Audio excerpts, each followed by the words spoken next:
As journalists and newspaper devotees, we really do have much to be optimistic about. Newspapers are read by more people now than at any point of our history. So can newspapers and the internet get along? Of course they can. The question should be whether newspapers have lived up to their promise online. The future of journalism is digital. Yet newspaper websites rarely inspire where we should be leading the news and information market. But other than the New York Times or the Guardian, when was the last time a newspaper website thrilled you about the possibilities of journalism?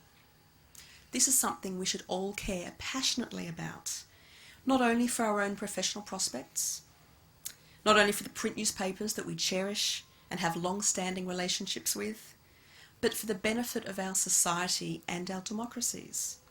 If newspapers lose their influence, we should all care, and care deeply. Now that the business is being turned inside out, how can newspapers regain their power, their primacy? Newspaper websites require radical redevelopment. They have to deliver different products, and they need to deliver them in a vastly retailored, user-centric way. I'd like to provide a prescription, some marketable solutions to help your newspaper return to profitability. Solutions to save newspaper journalism through a strong web presence. Let us declare this the beginning of the age of restoration, when newspapers are once again essential to their communities, act as public watchdogs, and help our readers participate in social life. Newspaper websites have the potential to achieve all of this.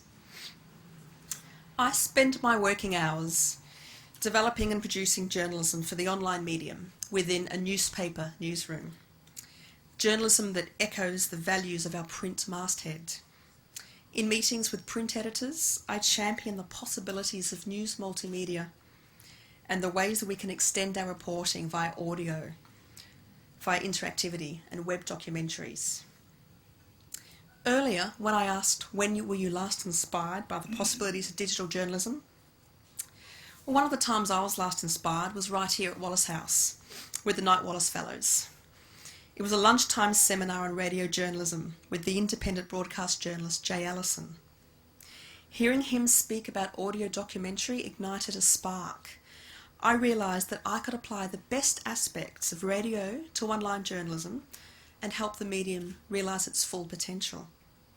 So now, when I produce news multimedia, of which the fundamental component is a strong audio story, it is all thanks to Professor Charles Eisendrath and his Knight Wallace Fellowship.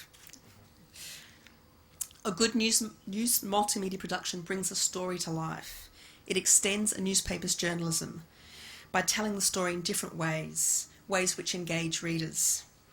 It also extends a newspaper's brand by reaching new and younger readers while remaining aligned to a newspaper's mission statement, its values and its reputation. But multimedia features are only small parts of newspaper websites.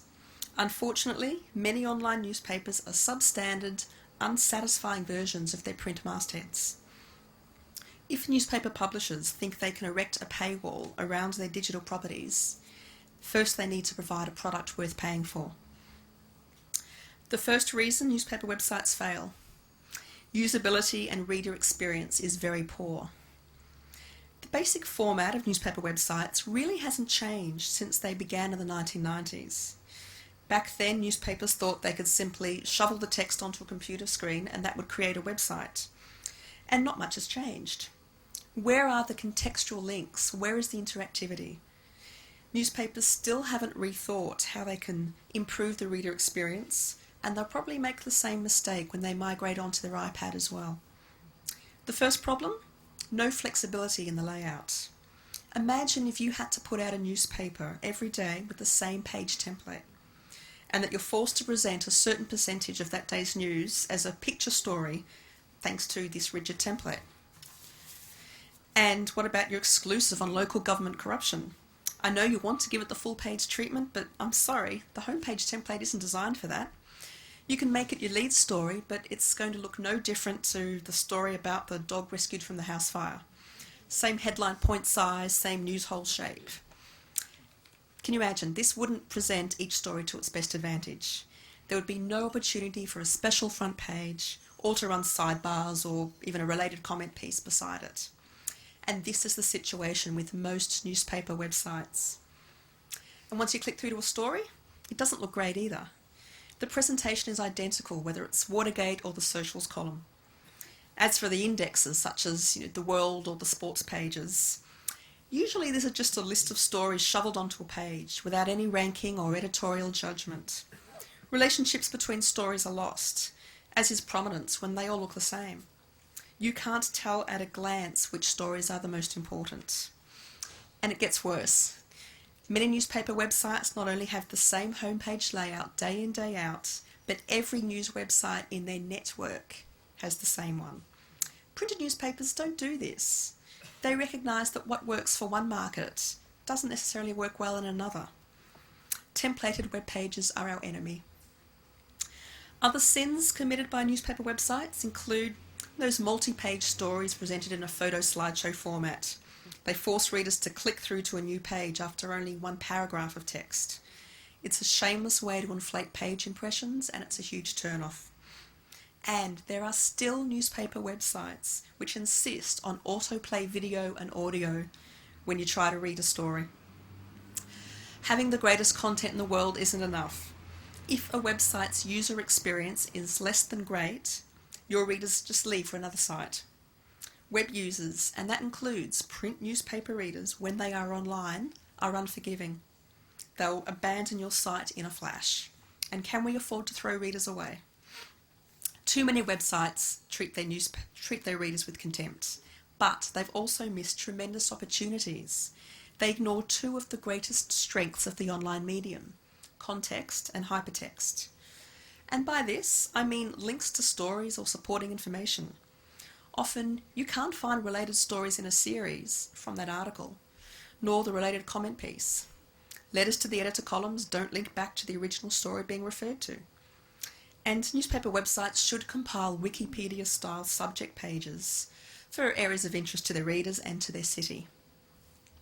Can your readers follow your newspaper's continuous coverage of an issue from your website? The other strength newspaper websites ignore at their peril is interactivity. Good journalism should help the public participate in community and political life, and online journalism can help fulfil this mission. The hottest web properties all involve interaction between readers, where they share information with each other. But whether you're looking for restaurant recommendations, sports results, financial analysis, or getting information about your elected officials, chances are you aren't doing this on a newspaper website. Newspapers have ceded this ground. When technology and information intersect, when you let people explore data, when they go deeper into a story, then they understand it better. They're also more likely to be engaged and affected by it. It increases the time readers spend on your website, and this allows you to charge your advertisers more. And when you allow people to share news stories with each other, they develop a direct relationship with journalism. Until newspaper websites rethink their offerings and tailor them to the web medium, they can't be said to be practicing online journalism. The second reason most newspaper websites fail: their race to the bottom tone. There's always been vigorous competition between rival newspapers, but with online newspapers, the push for page impressions and web traffic usually overrides journalistic integrity. Even a newspaper's award-winning investigative piece can't get the sort of traction it deserves online thanks to this obsession with continuously remaking the website homepage. It's a constant churn to indicate to readers that there's something new for them to click onto. But this buries the really good stuff. There isn't a single news website in Australia which doesn't do this. It's all an attempt to be competitive. It seems not one of them will break the mould. They're all locked in the battle to being top of the monthly readership ratings. This continuous appetite for something new is fed by wire services, so each website ends up running the same stories on their homepages. It's also fed by journalism. These are fast rewrites without even leaving the office of whatever stories caught your news editor's eye. For every one of these exercises in journalism, A story in our own backyard goes unwritten. A story which may affect change in the community, but that would be rewarded with fewer clicks. And when clicks are the new currency, guess which story gets published? If public confidence and trust in the media is at a low point, offering this type of news under our newspaper masthead isn't doing us or our profession any favours. And how do we know what people are reading online? Because of the third reason newspaper websites fail. Editing by web analytics is dumb. As an online journalist, you have access to up-to-the-minute data on which stories are being read and by how many people and how your competitors are faring. And as a web editor, this becomes your crack. And the temptation is to keep serving up what they want. If people are more interested in sex scandals or celebrity misbehaviour, let's give them more of it. The danger in this, of course, is that nobody likes taking their medicine. It's no surprise that these lighter stories are the ones most clicked on. That's human nature. They're probably the stories that are most read in the newspaper as well. We just don't know. But just as governments shouldn't make their decisions strictly on populist sentiment, nor should a good news editor. Our readers and the public don't always know what they need to know. Just because more people are reading about Tiger Woods' extramarital activities than the latest development in a controversial city planning decision doesn't mean they aren't also invested in that story. So give it to them. Run it up high on your website and don't panic and demote it when you check your stats 10 minutes on and find that it hasn't yet written to the top 5 most viewed stories. You have to back your own stories. By leading with them, you're telling your readers this is something they need to know about. If we're going to continue our role as public watchdogs, we need to trust our professional news judgment. The fourth reason why newspaper websites fail: video is not the answer. It may be the answer on how to carry more advertising on your website, but it's not the answer to improving the quality of your website. Or at least video is not the answer in its current form. Mostly it really sucks. Video is prioritised at news websites these days because the CPM is much higher than on a news article.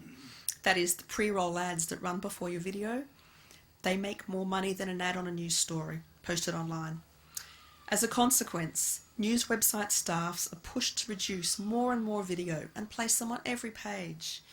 They're typically produced on the fast and cheap, or else lifted from TV or from radio and wallpapered with file photos. And this is the online equivalent of filling your newspaper with stories taken from the newswire and then just poorly copy edited. Something all of your competitors have, but with shoddy quality control.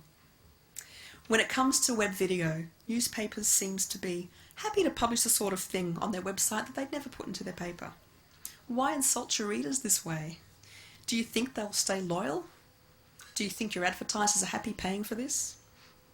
There are exceptions, of course. You do see well-crafted storytelling, an imaginative use of still photos, and cinematic vision. The internet is a visual medium, which lends itself to this form of storytelling. And just look at photo galleries, they're some of the most popular applications online. But the imperative to produce video at most newspaper websites is commercial, rather than editorial. It's mostly an advertising vehicle.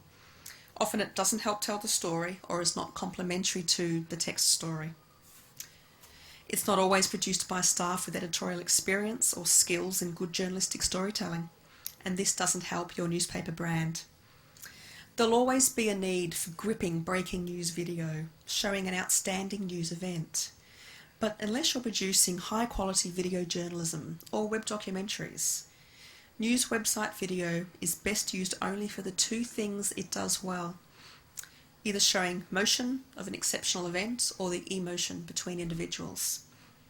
And finally, the fifth reason why newspaper websites fail: they're poorly integrated into the print newsroom. Here's the ideal scenario when a newspaper's print and online departments merge.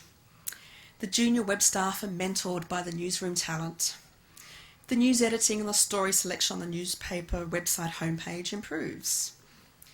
The appropriate separation between church and state is restored to the website, that is, commercial interests no longer overrule editorial, and the entire newsroom is inspired by the possibilities of innovative and interactive journalism. Ties quick hit journalism, feeds from the wire services, and celebrity stories.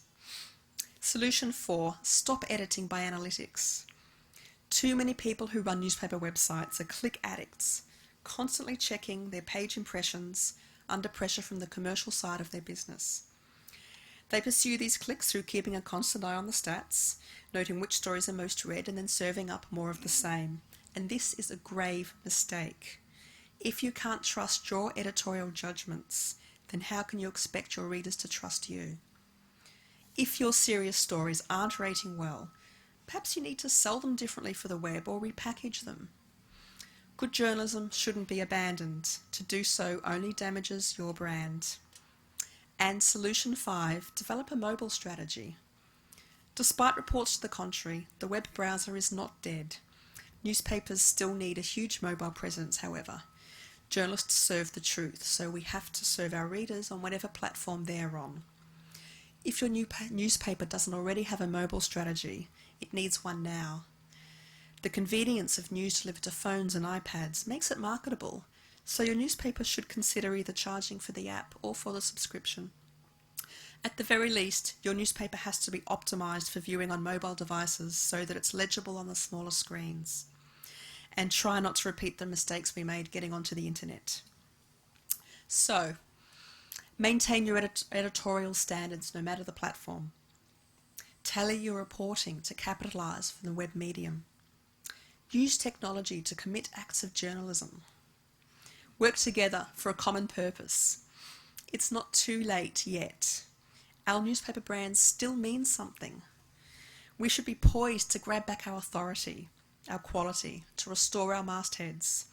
But the time is now. Too many newspapers have closed in the past couple of years, and there are more and more news and information sources supplanting us in our traditional work. Your website paywalls will fail unless you provide something unique and high quality. Let's restore our newspaper mastheads and our fortunes. Thank you very much.